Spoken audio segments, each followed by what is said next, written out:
What is up? What is up, folks? And a happy 4th of July, America. One of my favorite holidays of the year, to be honest with you, is the 4th of July, our Independence Day, guys. Our patriots from back in the day were the ones, let me just straighten this out a little bit, that, got us the country that we have today by declaring independence against England. And, anyways, I would probably be of English descent if that wasn't the situation. So God bless those individuals, and thank you to those folks who have gone before us. What I got for you guys today on this very special day is an amazing piece of creamware, which is a form of pottery. And you guys can see here, it's a big old honker. I might actually have to pick up the tripod and show you guys here in a little bit.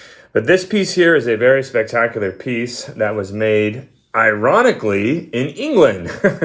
Specifically in the Liverpool district, most likely. On the backside, we got a little Masonic transfer image, which is very Americana. As many of you guys know, I love Americana-isms. And that's why I had to have this. So, where did this thing come from? What's it all about? Basically, during the 1700s, especially late 1700s and the early 1800s, the pottery makers over in places like Staffordshire and Liverpool, England, were some of the best in the world. And to this day, it's a very big place for pottery making. So the rest of the world was buying up this stuff and getting it exported during that time frame. And so they had a whole kind of dedication to the American market during this time for individuals that were interested in getting these types of jugs and or any other types of pottery like bowls or cups or anything along those lines. And so people would have, as you guys know, it was very important during the early 1800s for America to trade with the rest of the world, including England, etc., for things we had, such as wood, furs, sugar, tobacco, so on and so forth. And in return, our merchant sailors would get things like pottery, so on and so forth. And so these things were traded amongst those exchanges while out at sea. So somewhere along the lines, some of these are very historic too, by the way. I have a fascinating book on creamware that was intended for the American market, as this jug is, that talks about a gentleman who was a Navy JAG, or which is an attorney for those of you folks that don't know, who collected this stuff religiously from the 70s onward. And his son is who actually picked this up from. They had a website that they did. I apologize. His son actually, and his father, sold that gentleman multiple jugs throughout the years. They're big antique dealers that specialize in this type of stuff, Staffordshire Liverpool Creamware.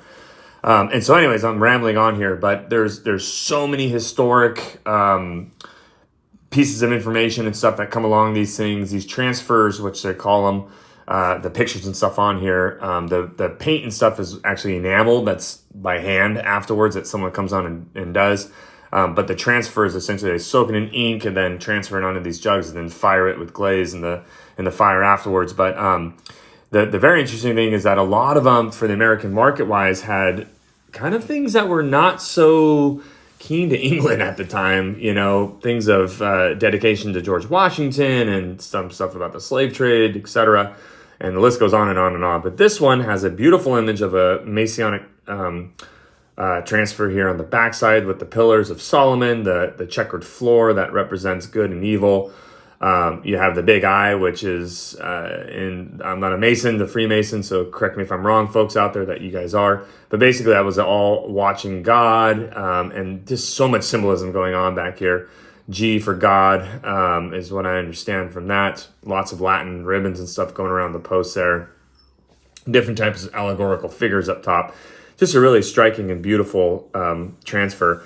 What is really cool about this is that this was personalized as somebody's jug, and I believe it says FPB is what I got out of it. Kind of hard to read, but I don't know, maybe you guys can tell me differently, but that's what I got from here. So somebody, whoever this person is, ordered this thing by, from a merchant marine or a merchant sailor or whatnot that was doing trade in this area and had them custom make this jug and brought back to the United States afterwards. It's just very fascinating. How do we know that it's made for the American market? Well, it's kind of simple. Go ahead and pick this up.